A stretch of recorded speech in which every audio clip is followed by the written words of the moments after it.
Hello everyone, welcome back to our channel. Guys, ఎలా ఉన్నారండి? అందరూ బాగున్నారని అనుకుంటూ ఉన్నాను. అందరికీ మంచి జరగాలని అయితే మనస్ఫూర్తిగా ఆశిస్తూ ఉన్నాను. మనమైతే ఇక్కడ దేవదొడ్డి గ్రామంలో కొలువై ఉన్నటువంటి నడివీధి గంగమ్మ వారి దగ్గర నుంచి పాల బిందెలను అయితే తీసుకెళ్ళడానికి వచ్చామన్నమాట. అమ్మవారికి అభిషేకం చేయించడానికి అనేసి పాల బిందెల కార్యక్రమం అయితే మనము సోమవారం రోజు పెట్టుకున్నాము. సో ఆ కార్యక్రమానికి గాను ఇక్కడైతే పాల బిందెలను అయితే రెడీ చేస్తూ ఉన్నామన్నమాట. మనమైతే ఇక్కడ 9 బిందెలను మాత్రమే రెడీ చేస్తున్నాము. తర్వాత ఊర్లో నుంచి గ్రామస్తులు కూడా కొన్ని బిందెలను అయితే తీసుకొని వచ్చి పాల కడవలు అనేది మోసారన్నమాట. ఇక వీడియో అయితే ఇదే కంటిన్యూ అవుతుంది. ఈరోజు పాల బిందెల కార్యక్రమం వీడియోని నేను మీకు పోస్ట్ చేస్తున్నాను. బట్ అయితే నేను ఒక టాపిక్ గురించి చెప్పాలి. అది ఏమిటంటే మాఘబహుళ అమావాస్య పూజ యొక్క విశేషము ఏంటి అనేసి ఈ వీడియోలో అయితే మనం తెలుసుకుందాము. ఈ మాఘబహుళ అమావాస్య చరిత్ర అనేది ఈనాటిది కాదండి, 3000 సంవత్సరాల క్రితం జరిగినటువంటి ఒక సంఘటనను ఇప్పటికీ ఎప్పటికీ ఈ కార్యక్రమాన్ని చాలా విశేషంగా అయితే జరుపుకుంటామన్నమాట. 3000 సంవత్సరాల క్రితము శివునికి మరియు బ్రహ్మదేవునికి ఇద్దరికి 5 తలలు అనేవి ఉండేవి. శివునికి సమానమైనటువంటి తలలు తనకు కూడా, అంటే బ్రహ్మదేవునికి కూడా ఉండటం చేత తను కూడా శివునికి ఏమాత్రం తక్కువ కాదని ఎప్పుడూ ప్రగల్భాలు పలికేవాడనమాట బ్రహ్మదేవుడు. సో ఇదంతా పార్వతీదేవి అమ్మవారు గమనించడంతో అమ్మవారికి చాలా కోపం అనేది వచ్చిందనమాట. సో అందుకు శివుని దగ్గరికి వెళ్ళి బ్రహ్మ తల పొగరుతో చాలా మాటలు మాట్లాడేస్తూ ఉన్నాడు. తన అహంకారాన్ని మనము అనగదొక్కాలి, తన తల పొగరును మనము త్యజించాలి అని అమ్మవారైతే చెప్తారనమాట. శివస్వామి వారు కోపం అనేది ఎక్కువ చేసుకోకుండా ఎలాగైనా బ్రహ్మదేవుడిని నచ్చజెప్పి ఆ తల పొగరిని దించాలి అనేసి బ్రహ్మదేవుడి దగ్గరికి అయితే వెళ్ళి నచ్చజెప్పడానికైతే చూస్తారు. ఇలా ప్రగల్భాలు పలకడము ఏమాత్రము న్యాయం కాదు బ్రహ్మదేవ, నీవు ఇది మానుకుంటే చాలా మంచిది అనేసి అయితే చెప్తారు. అప్పుడు బ్రహ్మదేవుడు లేదు, నువ్వు తుచ్చుడవు అనేసి చాలా మాటలు అనేది అని అతనికి, అంటే శివస్వామి వారికి చాలా కోపం అనేది తెప్పిస్తారు. ఆ రౌద్ర రూపం దాల్చినటువంటి శివస్వామి వారు బ్రహ్మతలలలో ఒక దానిని నరికివేయడం అయితే జరుగుతుంది. బ్రహ్మహత్య పాతకం అనేది శివస్వామి వారు కూడా తప్పించుకోలేరన్నమాట. సో ఆ కారణంగా బ్రహ్మతలలో ఒక తల అనేది నరికారు కదా, అదైతే తన చేతికి అనేది అతుక్కొనే ఉంటుంది. సో ఆ తల ఎప్పుడైతే వేరుపడుతుందో, వేరుపడిన తరువాత ఆ తలను కపాలి అనే రాక్షసునిగా పరిగణిస్తారు. సో ఆ కపాలి అనే రాక్షసుని నుంచి శివస్వామి వారిని కాపాడడం కోసము స్వయాన పార్వతీదేవి అమ్మవారే అంగార రూపము, అంటే అంగార రూపం అనేది తమిళ్ అన్నమాట. అంకాల పరమేశ్వరి రూపంలో అమ్మవారైతే ఆ తలను కాలితో తొక్కి ఆ కపాలాన్ని పగలగొట్టి కపాలి అనే రాక్షసుని సంహరించడం అయితే జరుగుతుంది. ఇది కరెక్ట్గా మనకు మాఘ బహుళ అమావాస్య, అంటే మాఘమాసంలో వచ్చినటువంటి అమావాస్య రోజున జరిగినటువంటి సంఘటన అన్నమాట. అందుకుగాను ఇక్కడైతే మనకు మాఘబహుళ అమావాస్య పూజ రోజున మయాన కొళ్ళ అనేసి పేరు చెప్తారు తమిళ్లో. మయాన కొళ్ళ అంటే శ్మశానాన్ని దోచుకోవడం అని అర్థం అన్నమాట. ఇక్కడ రాక్షసుని, అంటే కపాలి అనే రాక్షసుని సంహరించిన కారణంగా ఈ పూజా కార్యక్రమాన్ని ఇంత విశేషంగా జరిపిస్తారనమాట. దీపావళి రోజున రావణాసుని బొమ్మను ఎలాగైతే తగలబెడతారో అలాగే ఇక్కడ మాఘబహుళ అమావాస్య రోజున శ్మశానంలో ఒక బొమ్మనైతే తీర్చి, ఎక్కడ మనకు మనిషి ఎలా ఉంటారో అదేవిధంగా అవయవాలని పొటేల్ది కానీ లేదంటే కోడిది కానీ తీసుకొచ్చి పెడతారనమాట.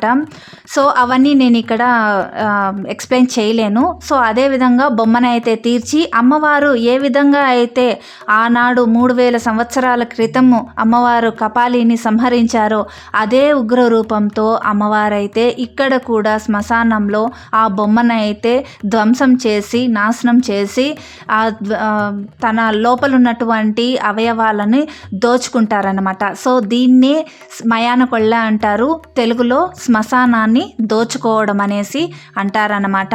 మనమైతే ఇక్కడ అలాంటివి చేయలేదు మన గుడి దగ్గర. సో బయట తమిళనాడు సైడ్ వెళ్ళినామంటే నైట్ టైమే వదులుతారనమాట మయాన కొళ్ళకు. తర్వాత వచ్చి మనమైతే ఇప్పుడు అమ్మవారు ఉగ్ర రూపం దాల్చిన తర్వాత ఏ విధంగా శాంతపరిచారు అందరూ, అసలు ఎవరు నిలవలేకపోయారు, అమ్మవారి రూపాన్ని చూసి ఎవరు నిలవలేకపోయారు, ఎవరు అమ్మవారిని శాంతం చేయలేకపోయారు. అటువంటి టైంలో విష్ణువు అంటే మహావిష్ణువు అందరికీ సకల దేవతలందరినీ కలిసి ఒక రథమైతే తయారు చేసి అందులో అమ్మవారిని కూర్చోబెట్టి అమ్మవారి యొక్క గుడి చుట్టూ ప్రదక్షిణలు చేయమని చెప్పారనమాట. సో ఆ విధంగా అమ్మవారికి రథమైతే చేసి అమ్మవారిని అయితే కూర్చోబెట్టి సకల దేవతలు ముందుండి ఆ రథాన్ని లాగి అమ్మవారి యొక్క గుడి ప్రదక్షిణ అనేది 3 సార్లు అయితే చేసిన తర్వాత అమ్మవారు శాంతరూపం దాల్చి అంకాల పరమేశ్వరిగా అక్కడైతే కొలువై ఉన్నారు మనకు మేల్మలైనూరులో. ఇక్కడ మనం కూడా సేమ్ అదే ప్రాసెస్లోనే జరిపిస్తూ ఉన్నాము. ఇక్కడ మనము ఈ పూజ తర్వాత అమ్మ భయంకరమైనటువంటి ఆవేశంలో అయితే ఉంటారు.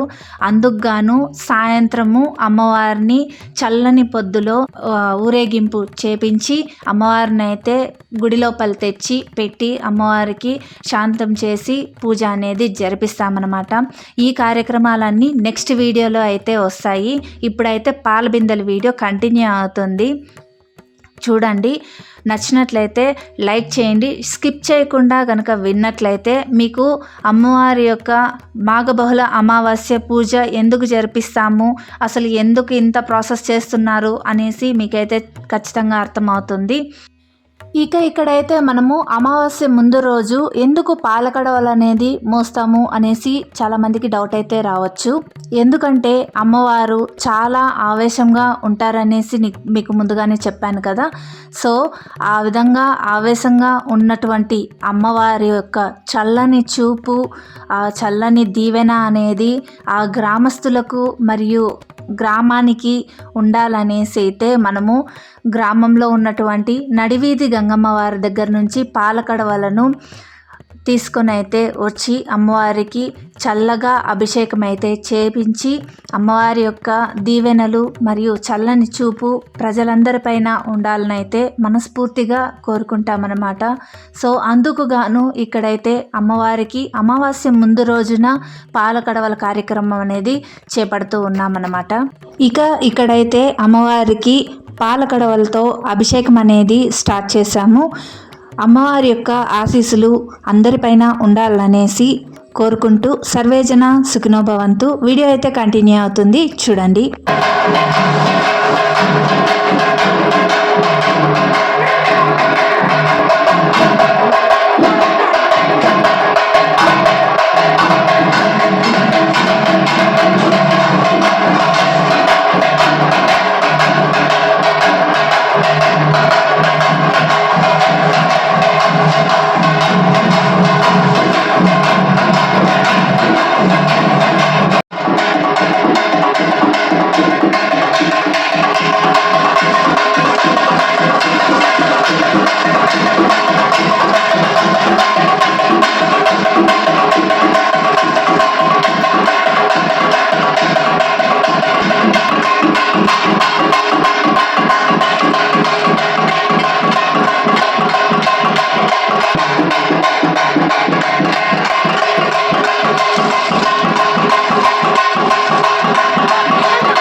ఇక ఇక్కడైతే అమ్మవారికి మంగళహారతి ఇచ్చిన తర్వాత అమ్మవారికి పెట్టినటువంటి కేసరి మరియు పులిహోర నైవేద్యాలను ఇక్కడ ప్రసాదాలుగా అయితే భక్తులందరికీ ఇస్తూ ఉన్నామన్నమాట.